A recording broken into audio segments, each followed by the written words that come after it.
Good morning. I'm back in my perch in the window seat.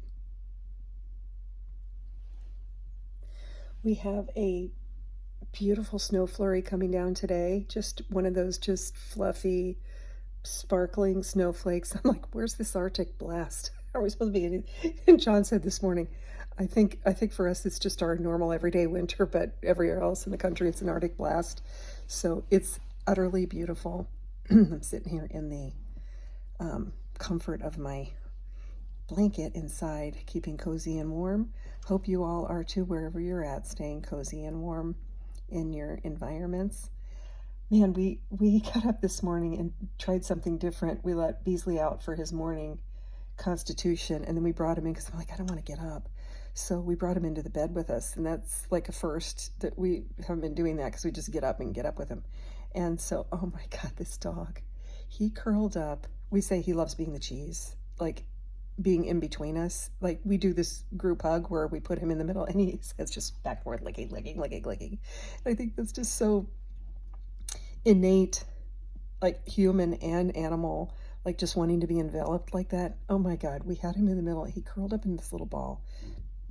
We talked for like an hour and a half about so many things. And it's like, I hate to move because I don't want to disturb him. So, I gotta move a little bit though. I gotta get more comfortable. Look at my blankie. I know, I got the Arctic blanket on and everything. Sorry for I'm just using my phone here.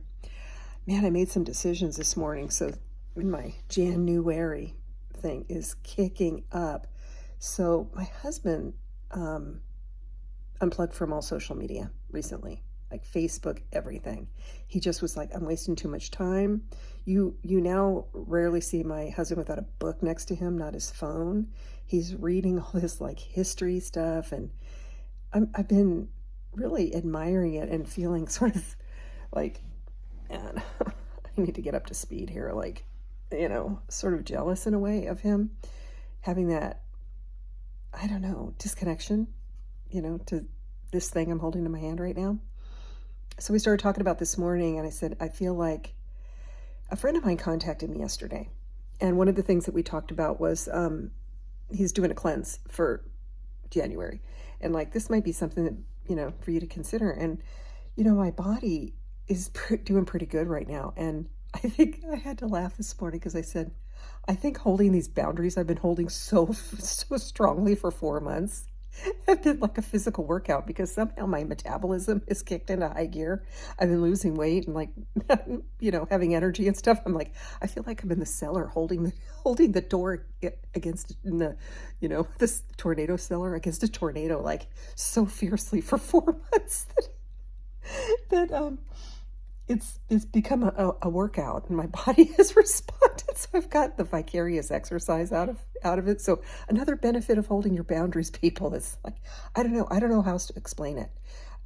I started the intermittent fasting last spring. I did it really diligently. If I look at my app right now, it says that I've been eating, as your eating window or your fasting window. I don't remember where it's stuck on, but I've been eating or fasting for like 3,000 some hours. It's like, I haven't looked in a while, but it's pretty funny. I need to go back there because I was so diligent about closing my window, staying within that. I mean, I don't eat until, early afternoon generally now, but I'm kind of loosey-goosey with my window. And, I guess I ingrained some habits, but I think I just kickstarted my metabolism, I guess, by doing that so diligently. So it goes to show, that's all about boundaries. Setting boundaries on yourself is intermittent fasting right there. Like, it's just the name of the game. And so I think the other boundaries I've been setting have been creating like a metabolism jump, a workout without having to work out. Oh my God, I wish you could see the sun's coming out. This snow is just fluffy and sparkling. I don't know what we're supposed to get in terms of an Arctic blast, but if this is it, no problem. I'll be out in the hot tub later. I was out there last night. I didn't tell you that when I got here, I went in the hot tub the first night. It literally melted the gold off my rings. Like that ring on the bottom, I can't really see. That's my mother's wedding band.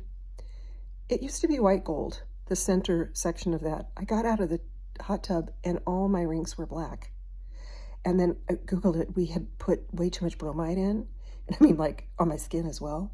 But it literally, I mean, they were black and dripping down my hands. Like, I didn't feel any itching or anything like that, but like it altered the gold in my rings. My other one too. Just my old ones, not my wedding band, but my old rings. It cleaned off, but very bizarre. Anyway, I'll be getting out in the hot tub later today in this fluffy snow. So yeah, some of the things we talked about, like I was asking him, like, did you have any anxiety around that? I mean, I don't think he's on any social media at all anymore. He was doing LinkedIn for a while. I've never done that. He was doing Reddit on this sort of self-improvement area of Reddit for a while. I don't think he's doing that anymore. He just, because he realized he was he felt like he was wasting too much time with reels. Like he was getting into reels. I think he might be coming with the puppy now. He has a puppy upstairs. We've been like taking him all over the house and trying different things. Yeah, there he is. I'm making a video, love. I'll be done in just a little bit. That's okay. I take him out. Oh, you were going to take him out? Okay. Yeah. Thank you for that. Anyway, so in this talk about this, I was like, that combined with what my friend was saying yesterday about doing this cleanse and like, hey, you should jump in with us. We're going to do this cleanse. Let's all do it together and stuff. It was like, yeah, I mean, that's a good thing to do. It's a good thing to do, different times of the year, stuff like that. And would be good for me without a doubt. And I still might do it. But honestly, when I'm honest with myself, it's a digital detox that I need. It's not a body cleanse, which probably would be good to do both at the same time. But like, I'm not, although he said coffee is not allowed on it, he's like, that may be problematic for you, which it would, because I'd have to go through the coffee withdrawals and stuff, and I have to be ready for that. But, that's doable. I've done that many times before in my life. But when confronting like a digital kind of detox thing is anxiety producing, which just means I need to look at it. So anyway, we just started talking. My husband was so supportive, and we just stayed in bed in our jammies and just cuddling and talking, and it was a wonderful morning. Wonderful way to spend the Arctic blast morning. And I made some decisions. So I'm going to just start leaving my phone away from me in the house. And I'm going to go up into my studio. Many of you remember my heart space up there that I turned into like a studio where I did all of my videos and stuff like that before. And I'm going to clear the decks of that desk space and reconfigure it into a creative space. And I'm sorry, I'm not going to be filming up there again, but that I need to disconnect in a lot of ways. And so like all my gadgets and my microphone and all that stuff, I'm going to tuck it away. It's not necessarily a permanent thing, but for now. And I'm going to recreate it I have so many fun craft supplies up there, and some that I bought this year that I can, I have a beautiful view out this window, and I have canvas. My husband gave me an easel to start painting. I mean, I have just such a beautiful spot up there, and I've been sort of grieving it, and so I've been avoiding it. I've never gone back up there. I haven't taken my computer back up there. I made a decision. I'll bring my computer back up there when I'm ready to dive in and finish my book, which will be this year. But I need to get my head into, more creative things. So I'm excited about doing that today. And I said, this sounds so dumb, even to say it out loud, but I will. I'm going to leave my phone downstairs on the charger and go upstairs into another level of the house without my phone and do that task today. That sounds so simple and so duh, but it's a confronting of something. It's confronting an attachment to something. So I said, I'm going to do that today because I'm really proud of you. I said, I'm going to that's on my thing for today. That's something new. And I signed up, true confessions this morning. I signed up for a coaching session with someone who I've always been very vocal about being kind of anti-life coach. And it's not that I'm anti-life coach at all. It's that there became this like wave of life coaches out there. And there was a school near me in Tempe that was just cranking out these people like, oh, you want to make $100 an hour? You too can be a life coach, to people that hadn't like done any of their own inner work and didn't really have something to offer, but were like a get rich quick kind of thing. Plus the school was like taking a lot of their money. And I watched people going in debt for this thing and never, not everybody is built for that, but like the the coin looks appealing, and it was just gross. And this school, and I think they crashed and burned eventually, but it was just, seeing people with all these like big dreams. Oh, I can, it's like, but you gotta, if you're gonna offer something, you gotta have something to offer. You have to have learned something, instead of just learn how to sell yourself. I don't know. It just, whatever. But not all life coaches are like that. And I've been just kind of researching some projects and stuff like that, and want to grow in a particular way. And so I made an appointment with somebody so I'm going to embark on that kind of relationship, kind of like I did this last year with the intermittent fasting. I signed up for that coaching with that woman, and she was really good and really helpful. And I have such a good feeling about this woman. And I'm excited that she's still doing it, because I wasn't sure if she was still active. Her material that's out there is about a year old, and I'm like, is she still actually even, doing this? Because people move on, and but she is. So I'm excited and a little nervous about embarking on that. And so that was a new thing today. I set all that up, and made that appointment and whatnot. And what else? There's something else. I'm going to make Brussels sprout soup. I did find a recipe for it. It's dairy free. And I have those remaining, maybe, I don't know, 15 or so Brussels sprouts on my jacket of beanstalk stock. So I'm going to try to make Brussels sprouts soup today. Part of this digital detox, though, is I'm going to start unplugging from the internet, and I'm not going to be as active here. That's one of the things I'm going to be working on with this life coach. And like, it's really a balance of doing something that you feel like is helpful and is good. And I get so much feedback from you guys, and I appreciate that. Almost daily from somebody, a message of, how much they appreciate. Males and females, by the way, have been writing me, and calling if they have my phone number, because I do have some actual friends out there that are following me. And yet, when you're doing something that's helpful and that feels like you have something to offer, and you're offering it and it's benefiting people and all that, that's good. But you also have to look at the price, And so these are the things I'm kind of working on right now. And I'm, I am paying a price. I'm not talking about financially whatsoever, but I am paying a price.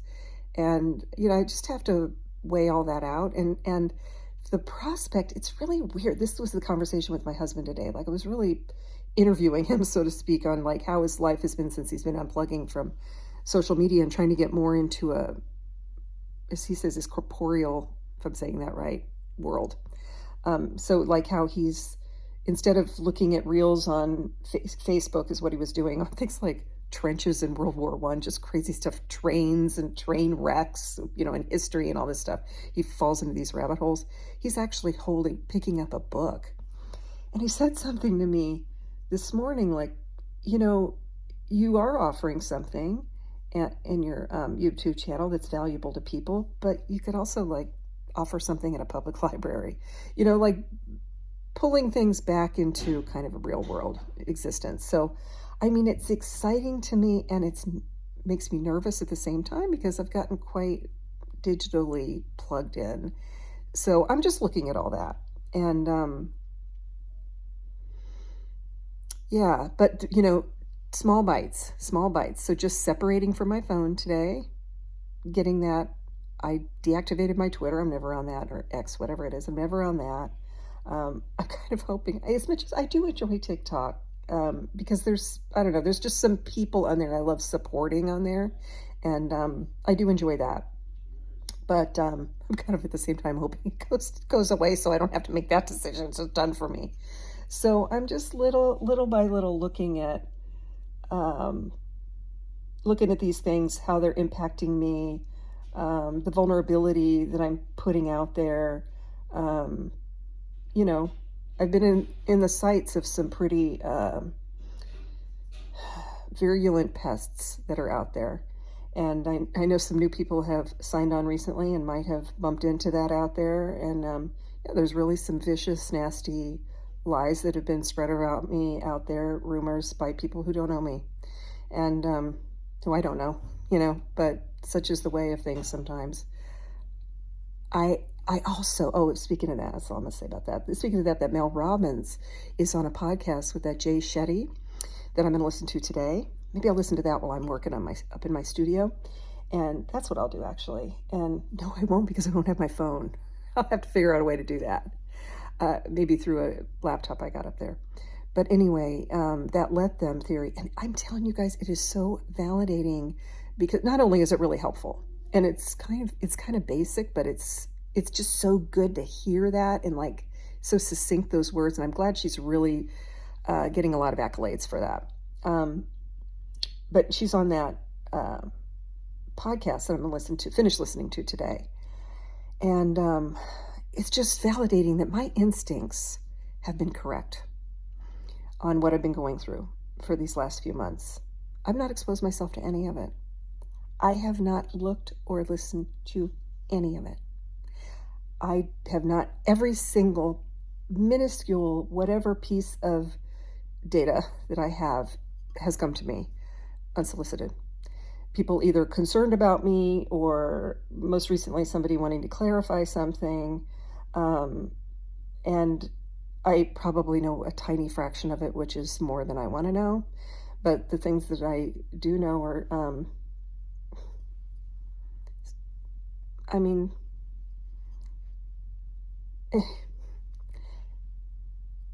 they're just not true, and, it's, I'm not a person without feelings, and it's a very bizarre thing to be on the receiving end of somebody who doesn't know you, who's decided to just try to harm you by making things up about you. I